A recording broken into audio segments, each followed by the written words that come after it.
Good afternoon, students. We are in topic 10.5 correct measurement of length. In our daily life, we use various types of measuring devices. We use a meter scale for measuring length. A tailor uses a tape, whereas a cloth merchant uses a meter rod. For measuring the length of an object, you must choose a suitable device. You cannot measure the girth of a tree or the size of your chest using a meter scale. तो आपको अगर आपका जो size of the chest है पूरा उसको round जो देखना है पीछे से आगे का पूरा, तो उसके लिए आपको टेप चाहिए, ठीक है, measuring tape. Same way tree का जो सरकमफ्रेंस है उसको मेजर करने के लिए भी मेजरिंग टेप चाहिए। उसको आप जो है वो मीटर रोड से मेजर नहीं कर सकते। For small measurement such as the length of your pencil, you can use a 15 centimeter scale from your geometry box. In taking measurement of a length, we need to take care of the following. आपको कोई भी measurement करना हो तो अभी जो 3 point आएगा उसको आपको ध्यान में रखना है। First, place the scale in contact with the object along its length as shown in figure 10.7. 10.7 में आपको दिया है, उसमें A है वो correct way of putting the scale और B है वो इनकरेक्ट है। तो आपको A में जैसे बोला गया है, दिखाया गया है, ऐसे आपको उसको प्लेस करना है scale. Second, in some scales the ends may be broken, you may not be able to see the zero mark clearly. In such cases, you should avoid taking measurement from the zero mark of the scale. You can use any other full mark of the scale, say 1 centimeter. Then you must subtract that reading of this mark from the reading at the other end. For example, in figure 10.8, the reading at one end is 1 centimeter. And the other end is 14.3 centimeter. Therefore, the length of the object is first end पे reading क्या है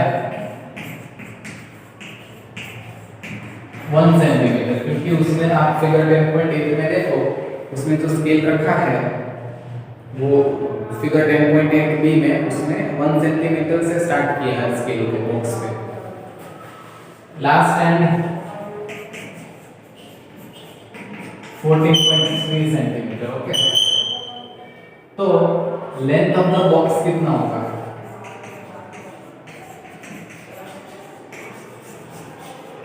इसको इसमें से minus करो। 14.3 minus 1 centimetre is equal to 13.3 centimetre. Okay, third, correct position of the eye is also important for taking measurement. Your eye must be exactly in front of the point where the measurement is to be taken as shown in figure 10.9. Position B is the correct position of the eye. एकदम ऊपर, left नहीं right नहीं, एकदम straight ऊपर, ठीक है। और अगर ए और सी जैसे आप देखोगे स्केल को तो आपको उसमें एरर आएगा, तो ऐसा हमको नहीं करना है। अभी एक्टिविटी है, कोई एक स्टूडेंट को लेके उसकी हाइट को मेजर करेंगे। तो ऐसे कैसे करेंगे height measure? Name of the student. Okay,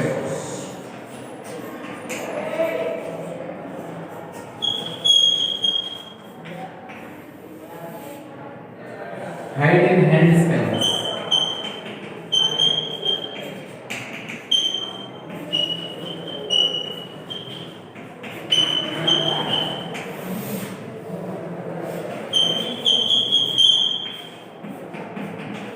Height in centimeter. Okay, इससे क्या होगा? कोई एक स्टूडेंट को आप पहले यहाँ पे खड़ा रखो, फॉर एग्जाम्पल यहाँ पे खड़ा रखा तो उसका जो हेड है उसके सीधे में पेंसिल रख के वहाँ पे मार्क कर दो दीवार पे। उसके बाद उस मार्क को दो तरीके से मेजर करेंगे, एक तो हैंड स्पैन से ऐसे नीचे से स्टार्ट करके ऐसे ऊपर तक उसको ऐसे मेजर करते जाएंगे, ठीक है। और दूसरा है वो लंबी स्केल से, या तो मीटर रोड है या तो मेजरिंग टेप है, उससे आप सेंटीमीटर में भी उसको देखोगे। तो क्या होगा, सारे स्टूडेंट उसको मेजर करेंगे उस पॉइंट को दीवार पे। तो हैंड स्पेल में जब वो सब लिखेंगे, यहाँ पे जितने भी 1 2 3 जिसने भी स्टूडेंट ने किया मेजरमेंट, तो हैंड स्पेल में जो आएगा उसमें बहुत ज़्यादा डिफरेंस होगा, क्योंकि सबका जो हैंड है वो छोटा बड़ा होता है। लेकिन यहाँ पे होगा डिफरेंस थोड़ा, जैसे कि फॉर एग्जांपल उसका 100 सेंटीमीटर है, तो पहले स्टूडेंट करेगा वो 100 सेंटीमीटर आएगा, दूसरा करेगा तो 100.1 आएगा, तीसरा 100.3 आएगा, सो एंड सो। ये इसलिए आएगा क्योंकि आपने देखा कि वो ठीक से ऊपर से देख नहीं रहा है स्केल को, उसको थोड़ा ज़्यादा दिखा या कम दिखा, तो ऑब्जर्वेशन में जो एरर है उसकी वजह से यहाँ पे चेंज होगा। लेकिन इसमें तो हैंड स्पेन का चेंज इसलिए होगा कि सबका हाथ का जो साइज है वो छोटा या बड़ा होता है इसलिए। 10.6 measuring the length of A curved line. हमने ये तो देखा कि अगर कोई ऑब्जेक्ट है, कोई स्ट्रेट लाइन है, उसको हम कैसे मेजर करते हैं। लेकिन अगर आपके पास ऐसा कर्व है, आपके पास, तो हम उसको कैसे मेजर करोगे। इसको इधर पॉइंट ए दे देना, ये बी है point. Use a thread to measure the length of the curved line AB. Put a knot on the thread near one of its end. यहाँ पे जो है उसका एक सिरा रखो, फिर ऐसे ऐसे लेते जाओ उसको यहाँ पे साथ साथ में इधर तक, ठीक है। Place this knot on the point A. Now place a small portion of the thread along the line, keeping it taut using your fingers and thumb.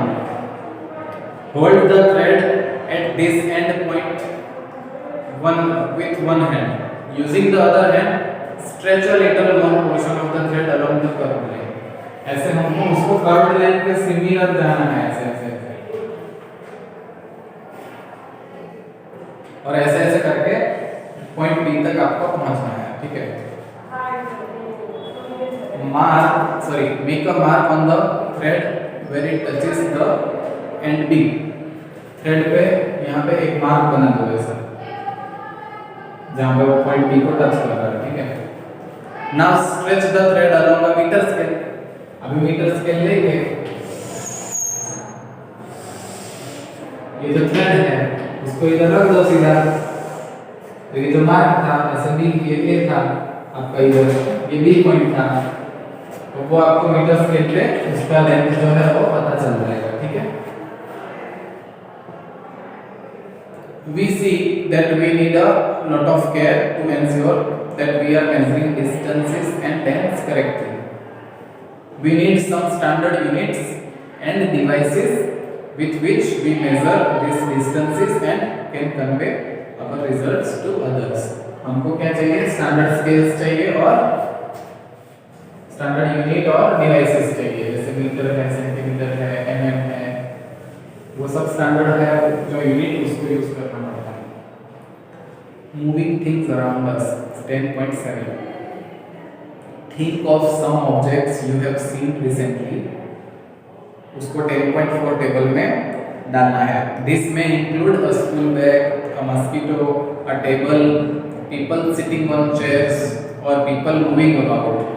The list may also have a butterfly, a dog, a cow, your hands, a small baby, a fish in water, a house, a factory, a piece of stone, a horse, a ball, a bat, moving train, a swing machine, मतलब कि जो दर्जी का machine है, a wall clock or the hands of a clock. Make your list as large as you can. Which of these are moving? Which are at rest? वो भी आपको उसमें लिखना है. How did you decide whether an object is in motion or at rest? You might have noticed that the bird is not at the same place after some time, while the table is at the same place. On this basis, you may have decided whether an object is at rest or in motion. Let us look at the motion of an ant closely. हमने कैसे decide किया कि motion है? तो उसका जो जगह है वो चेंज हो रहा है इसलिए. Activity 6, select a place where you find ends. आपको कीड़ी जहाँ पे दिखती हो, चींटियाँ, वहाँ पे जाना है. Spread a large sheet of white paper on the ground and keep a little sugar on it. Ants are likely to be attracted to the sugar and you will find many ants crawling on the sheet of paper soon. थोड़ी चीनी paper पे रख के जहाँ पे चींटियाँ आती है उधर रख दो. थोड़ी देर बाद आप देखोगे कि बहुत सारी चींटियाँ वहाँ पे पेपर पे आएगी. For any one ant, try and make a small mark with a pencil near its position when it has just crawled on the paper. जैसे जैसे एक आंट को लेके उसमें आप उसके जो मूविंग है उसको आप पेंसिल से साइड में ड्रॉ करो. जैसे वो ऐसे ऐसे जा रहा है, ऐसे यहाँ पे बीच में शुगर है, ऐसे फिर वो गया ऐसे. ठीक है, ऐसे आप उसको नोट करो. After some time, shake the paper free of the sugar and the ants. Connect the different points you have marked with arrow to show the direction in which the ant was moving. Each point you have marked shows where the ant moved to in intervals of a few seconds. पहले आप ऐसे भी कर सकते हो कि यहाँ पे था, फिर यहाँ पहुँचा, फिर यहाँ पे ऐसे पॉइंट कर दो, फिर उसको जोड़ दो. तो इस तरीके से आप देख सकते हो. Motion seems to be some kind of a change in the position of an object with time, isn't it? तो मोशन क्या है? ऐसा लगता है कि मोशन जो है वो कोई भी एक चीज है उसका जगह चेंज होता है टाइम के साथ, उसको हम लोग मोशन बोलते हैं. In activity 5, where did you place objects like a clock, a sewing machine, or an electric fan in your grouping of objects? Are these objects moving from one place to other? No. Did you notice movement in any of their parts? Yes. Table का जो clock का जो उसके जो कांटे होते हैं, ठीक है, हैंड, उसको जो हैंड बोलते हैं, second hand of the clock, उसमें मूवमेंट होता है, लेकिन क्लॉक इटसेल्फ एक जगह से दूसरी जगह पे जाता नहीं है. The blades of the fan or the hands of a clock, how are they moving? They are moving, yes. Is their movement similar to that of an ant or a train? Let us now look at some types of motion to help us understand these differences. कि जो train चलती है या aunt चलती है उसका जो motion है और जो पंखे के जो ब्लेड है वो चलते हैं उसका कोई डिफरेंस है क्या? तो 10.8 types of motion.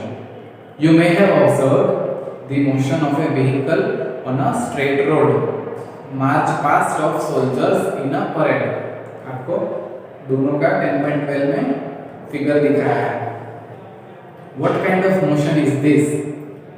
Sprinters in a 100-meter race also move along a straight track. 100-meter race होती है तो जो सब कॉम्पिटिटर्स होते हैं वो क्या होते हैं, एक सीधी लाइन पे वो लोग भागते हैं.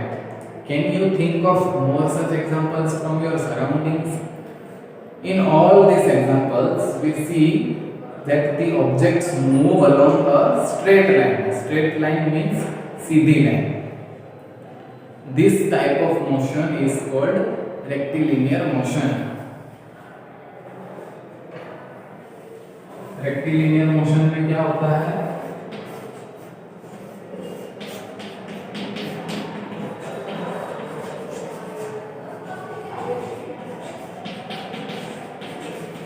क्या होता है? Objects move along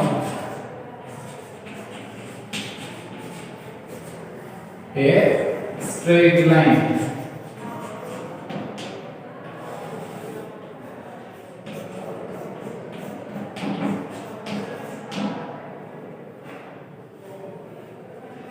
Activity 7. Take a stone, tie a thread to it and whirl it with your hand.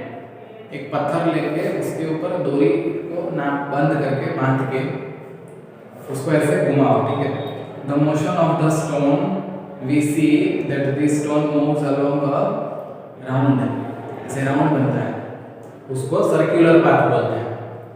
In this motion, the distance of the stone from your hand remains the same.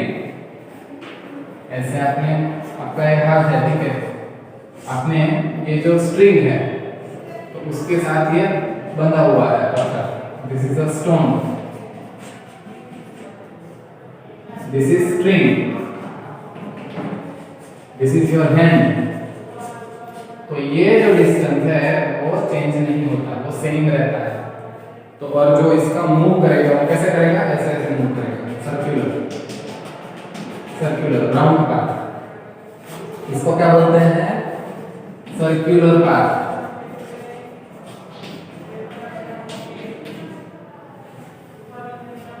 In this motion, the distance of the stone from your hand remains same. This type of motion is called circular motion.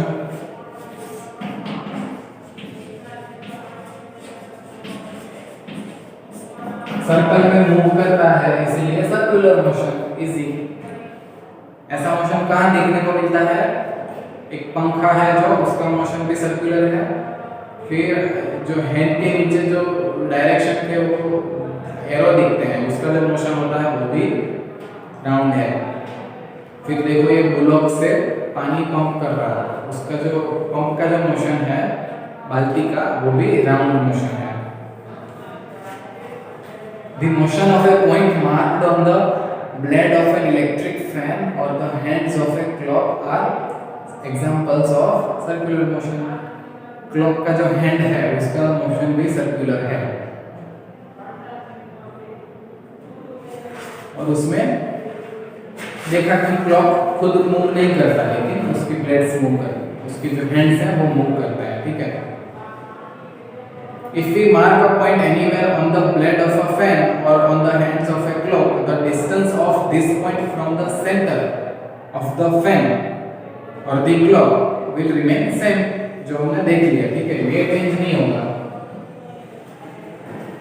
In some cases, an object repeats its motion after some time. This type of motion is called periodic motion. तो periodic motion में क्या होता है?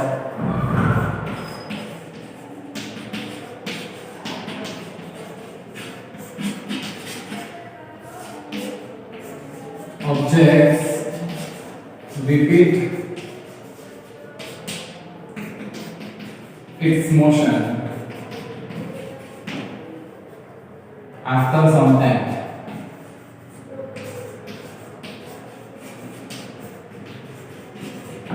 Okay. Take the stone tied with a string that you used in activity 7. Now hold the string in your hand and let the stone hang from it. Okay. This is the pendulum. आपको ऐसे सिर्फ रखना है, तो एक string है, ये आपका स्टोन है, उसको यहाँ से पकड़ लो, ये जो बना उसको पेंडुलम बोलते हैं। Pull the stone to one side with the other hand and let it go.